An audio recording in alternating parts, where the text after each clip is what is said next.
بسم الله الرحمن الرحیم. شروع کوم د پاک الله په نوم چې بخونکي او مهربانه دی. د ټولو نه مخکې زه په لوی افغانستان مین ټول افغان ولس ته د لوی افغانستان د غورځنګ ګریټ افغانستان مومنټ ګان د اړخه د زړه د اخلاصه د مینې نه ډک سلامونه، پاکې هیلې او نیکې پیرزوینې وړاندې کوم. زما د نننۍ بیانیې موضوع ده د ډیورنډ د کرښې تاریخي ستونزې شپږمه برخه. ګرانو وطنوالو، زه نن په دې باندې تاسو ته خبرې کول غواړم چې آیا امیر عبدالرحمن خان له د هغه صحت دا اجازه ورکوله چې هغه د ډیورنډ د تړون په شان یو داسې تړون کړی وي چې د نیم افغان ولس او افغان وطن نه لاس وینځلی و. د 1891 کال د جنوري په پای کې امیر عبدالرحمن خان فالج وخلی و. داغه خلاص تقریبا فلج شوی او هغه نشي کولی چې د خوراک لپاره هم وکاروي. هغه د نسوارو اخیستل هم بند کړي وو ځکه چې شونډې یې پړسېدلې وې. بیا د مارچ تر میاشتې پورې د ډاکټر ګری راپور ورکړو چې امیر د لږ حرکت کولو لپاره روغ شوی دی، مګر بیا هم د هغه خپې ډېر زیات دردونه کوي. نو که چېرته تګ وي نو پکار ده چې هغه په څه کې بوتل شي ځکه چې هغه په خپل خپو نشي تللی.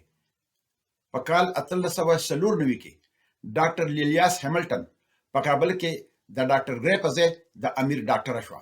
نو هغې هم دارنګه بدلونونه ولیدل چې ناڅاپه به د امیر ځانګړتیاوې له منځه وړلې. هغې زیاته کړه چې هغه خوله چې ډېره خوږه مسکا کولی شي هغه څنګه دومره ظالمانه شي چې لیدنه یې هم ډېره زیاته وحشتناکه وه. د فرانک مارټن په وینا د بې کنټروله غوسې په جریان کې به د امیر مخ یو عجیبه تاوتریخوالی درلود، خو دا به یوه ناڅاپه پیښه کېدله چې د امیر ښایسته مزاج به په تاوتریخوالي او غیر متوقع قهر بدلولو. مارټن لیکي چې کله به په امیر داسې حالت راغی نو مخ به یې راښکته شو، مخ به یې بالکل بدل شو او غاښونه به یې راښکاره کړل، او چې بیا به یې په سلګو کې خبرې کولې نو څوک به پرې هم نه پوهېدلو. او په دغه وخت کې موجود کسان به د ویرې نه لړزېدل ځکه چې دا هغه وخت و چې لږ تر لږه ګناه کولو سره به هغوی د یو څه وحشتناکه سزا سره مخامخ کېدل. دې ناروغۍ هغه دومره کمزوري کړی و چې د لاسونو او خپو کارول یې له لاسه ورکړي وو. د کال 1890 لسیدي په منځ کې امیر دومره ناروغه شوی و چې هغه باید په پالکې کې چې یو قسم له ډولۍ ورته ویلی شي د یو ځای نه به بل ځای ته وړل کېدو.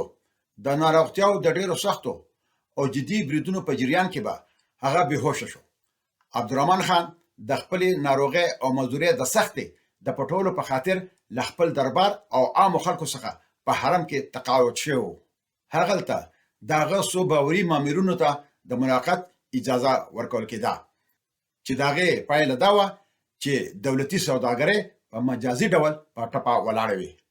د هغه د خرابې روغتیا خبر د برطانوي امپراتورۍ ډېرو خلکو ته رسېدلی و، خو خپل ولس ترېنه نه و خبر ځکه چې د خپل دربار کې کوم انګریزان ساتلي وو نو هغه ټول د انګریزانو جاسوسان وو او انګریزان به هر وخت د امیر عبدالرحمن خان اړوند د هر څه نه خبرېدو. د داسې خبرو قوي شواهد شتون لري چې هغه دا وړاندیز کوي چې د هغه ناروغو په امیر کې شدید رواني یعنې دماغي خرابوالی رامنځته کړی و چې دا د هغه د سیاسي مخالفینو په وړاندې د هغه د مخ په زیاتېدونکي عدم برداشت، د اتباعو په وړاندې تاوتریخوالي او غلطې پرېکړې منعکس کولې چې دې د هغه د پرېکړو کولو وړتیا هم اغېزه کړې وه. د ګوټ په نامه د ناروغتیا حملې به د ژمي په جریان کې زیاتېدلې. په ګرم پسرلي او په ګرمو میاشتو کې به هغه یوازې په راتلونکي ژمي کې د ساه اخیستو لپاره د رغېدو هڅه کوله. د کال 1890 لسیزې په نیمایي کې د دې ناروغتیاو بریدونه یو منظمه ځانګړتیا وه او دوی به عموماً د اکتوبر د نیمایي او د فروری د پای په منځ کې پیښېدلې. نو آیا دا یوازې تصادف و چې مورټیمر ډیورنډ کابل ته د خپل راتګ وخت په داسې ډول ټاکلی و چې هغه د اکتوبر څخه تر نومبر پورې هغلته و؟ د ډیورنډ د تړون خبرې اترې عموماً د څو ورځو څخه زیاتې دوام نه لرلو. نو آخر د مورټیمر ډیورنډ لپاره ولې دا اړینه وه چې تر 7 اونو پورې په کابل کې پاتې شي؟ خو کله چې د ډیورنډ ماموریت په کابل کې و نو آیا امیر د خپل یو کمزور صحت د احساس د لاندې نه و چې کله به په امیر د ناروغۍ د برید دوره شروع کېده نو د هغې نښه به دا وه چې په ده به ټوخی شروع شو. نو د یوې غونډې په جریان کې امیر ته د زکام نښې رامنځته شوې. په دې وخت کې د ده باوري انګریز سالټر پاین راغی او په نرمۍ سره د امیر په تندي باندې لاس کېښودو. نو پاین خو یو انجینیر و، دا خو د ډاکټر ګری کار و چې د امیر درملنه کوله، او که د امیر هیله وه نو خامخا به ډاکټر ګری په اسانۍ سره هغلته شتون درلودو. خو تر ټولو مهمه خبره دا وه چې یو انجینیر سالټر پاین چې په دې برخه کې یو غیر روزل شوی کس و، نو د ډیپلوماسۍ په اړه د ډیورلاین د تړون اړوند په دې حساسو بحثونو کې هغه هغلته څه کول. د سالټر پاین د رول په اړه اړوند رازونه هم شتون لري چې هغه څنګه کولی شو چې په یو ډیر متمدن امیر باندې دومره نفوذ ولري. ولې په کابل کې د اوسېدو پر مهال د مورټیمر ډیورن له اړخه د سالټر پاین څخه د ډیورن د وفد سره د تلو غوښتنه وشوه چې د ډیورن په وفد کې شامل شي. د هغې یوازینی دلیل دا کېدی شي چې ډیورن د هغه سره په هر وخت کې د یو سازش مشوره وکړي، ځکه چې د امیر په اړه د سالټر پاین نظر باید د مورټیمر ډیورن د پلاوي لپاره د ارزښت وړ و. بل سالټر پاین د ډاکټر سربیره یو نادر سړی و چې د امیر سره دوامداره لاسرسی درلود، او دا د هغه مشوره وه چې امیر عبدالرحمن خان د ډیورن په تړون باندې دستخط کړی و. مورټیمر ډیورن د کابل څخه د بیرته راستنېدو پر مهال وایسرا ته سپارل شوی راپور کې د ده د سفر په افغانستان کې د راغلي پلاوي د ښه راغلاست او د امیر شخصي تود هرکلی په تفصیل سره بیان کړی دی. ډیورن په هېواد کې د امیر لخوا د ظالمانه کنټرول په اړه هم اشاره کړې ده. د هغه د شکنجه کولو طریقو سربیره ډیورن د هغه ځانګړي اطمینان په اړه لیکي چې امیر به د خپلو مخالفینو ډیر زیات سپکاوی کولو. د پخواني والي زوی د نوکر په توګه د مورټیمر ډیورن په واک کې و، سره له دې چې هغه به د مورټیمر ډیورن بوټان هم پالش کول، او د امیر سره د پلاوي د خبرو اترو پر مهال د فورت مشر به د ساعتونو لپاره په سړه هوا یخه یخنه کې بهر ولاړو. ډیورن په خپل راپور کې زیاته کړې وه چې بیا هم یو بهرني انګریز سالټر پاین دربار کې یو ځانګړی ځای نیولی و. په ټول سلطنت کې یوازې سالټر پاین یو داسې کس و چې په امیر باندې یو څه ډېر عجیب ډول نفوذ او لاس لرلو. مورټیمر ډیورن په خپل راپور کې په ځانګړې توګه دې ته هم اشاره کړې ده چې کله امیر د تبې شکایت وکړو نو د امیر ډاکټر نه بلکې سالټر پاین د هغه د ارامولو لپاره راغی. وایسرا ته مورټیمر ډیورن په خپل راپور کې په ښکاره ډول دا مني چې سالټر پاین د امیر په قانع کولو کې مهم رول لوبولی و چې زما هغه شوې کرښه لاسلیک کړي چې د خپلې خاورې د یوې لویې برخې نه لاس ووینځي.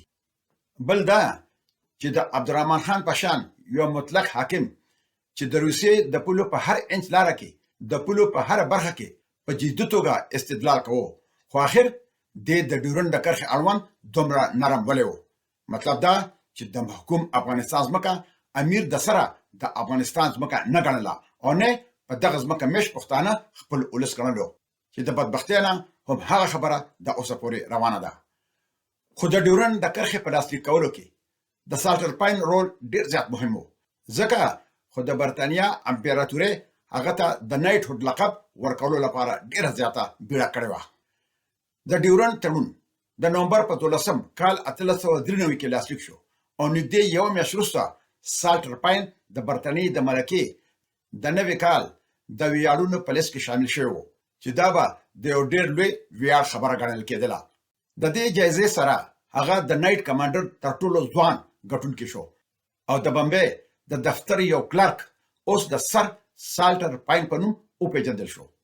نو دا جایزه یوازې د پیانو په غږولو او د مورټیمر ډیورن پلاوي ته د تفریح ورکولو په وجه نه ورکړل شوي، بلکې د امیر عبدالرحمن خان په دربار کې د برټانیې د 14 کالو د خدمت په وجه ورکړل شوی. په حقیقت کې د نایټ هوډ ویاړ د 1894 کال د نوي کال د ویاړ لیست کې سالټر پاین ته ورکړل شوی لکه څنګه چې مورټیمر ډیورن ته ورکړل شوی.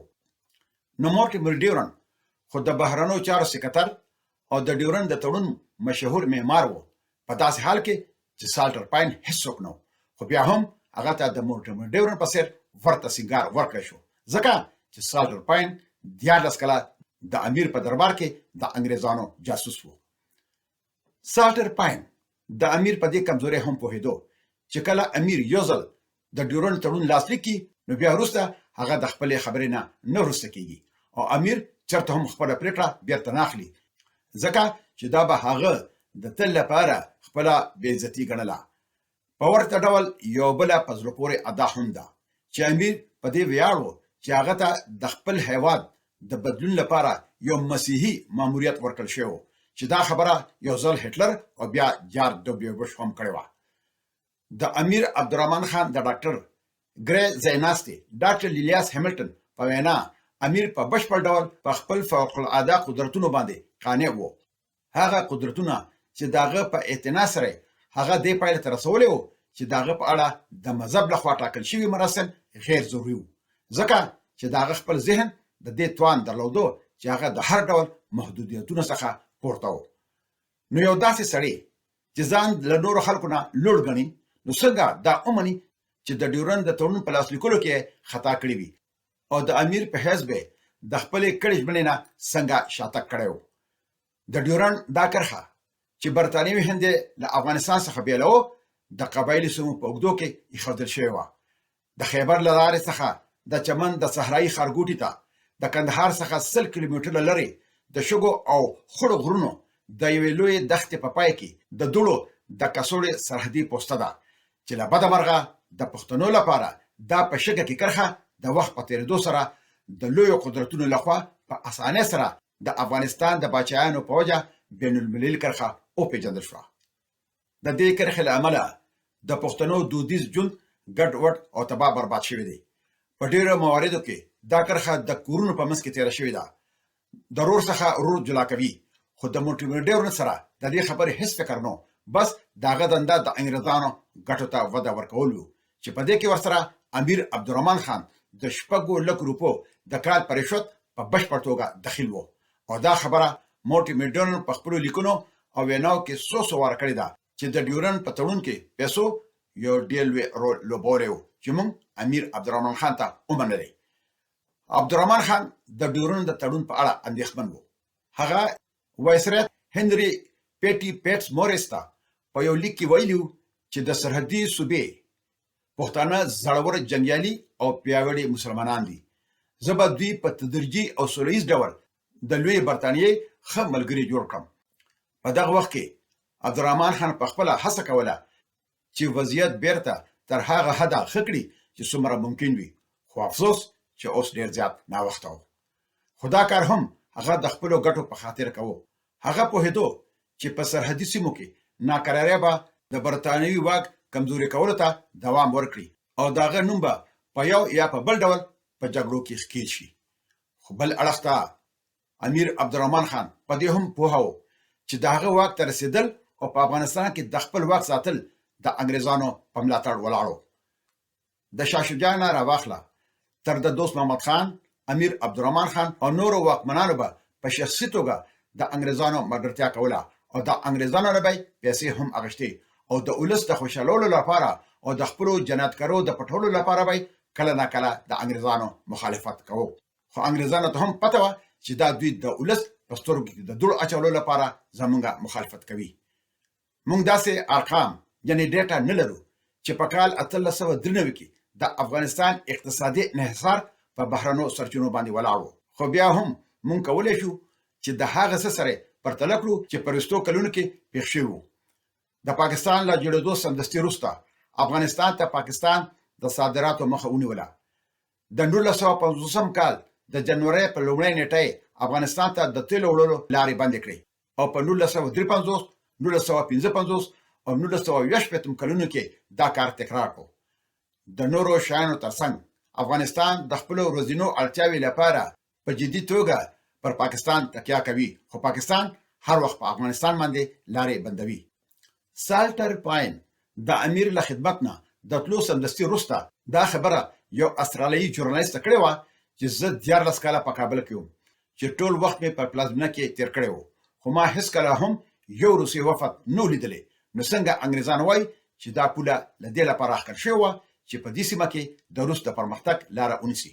خو د صوبه سرحد وروستی والي سر ولف کیرو د پښتنو په اړه په خپل کتاب دی پټان کې لیکي چې انګریزانو د پښتنو په یووالي کې د خپلې امپراتورۍ لپاره یو خطرناک ګواښ لیدلو. مطلب دا چې انګریزان له پښتنو څخه ډېر زیات ویرېدل. په شمال کې د روسیې او په لویدیځ کې د ایران سره د افغانستان د نړیوالو پولو برعکس چې په هغه وخت کې د ټولو خواو له خوا په رسمیت پیژندل شوی وي د ډیورنډ د کرښې حیثیت ناڅرګنده پاتې دی. دا ځکه چې انګریزانو له افغانانو سره خپلو خبرو اترو ته د یوې نړیوالې مسلې پر ځای داخلي استعماري مسله ګڼله. اختلافونه توپیر لري ځکه چې کله انګریزانو خپلې لکې په موټو کې ونیولې او د هندوستان نه تلل نو دوی ډېرې ناحل شوي مسایل شاته پرېښودل. په ډېرو مواردو کې دوی په هغې سیمو کې چې دوی پکې خپلې ستراتیژیکي او اقتصادي ګټې درلودې خپل واک او قدرت قایم کړی و. د دې لپاره دوی د محلي توکمیزو مذهبي یا د کلتوري ډلو په منځ کې د نفاق پیدا کولو لپاره ډېرې هڅې هم کولې. خو د ډیورنډ کرښه په پښتنو باندې یو خپلسري تحمیل و. ګرانو وطنوالو د دې اړوند زما د بلو ویډیو انتظار وباسئ. اوس به په لوی لاس سپارم. تل دې وي پښتو، تل دې وي پښتونولي او تل دې وي د اباسین نه واله تر دامو پورې زمونږ د پلار نیکه ګران خوږ او ګلالي وطن لوی افغانستان. د ازادۍ په هیله مشال خان ټکر.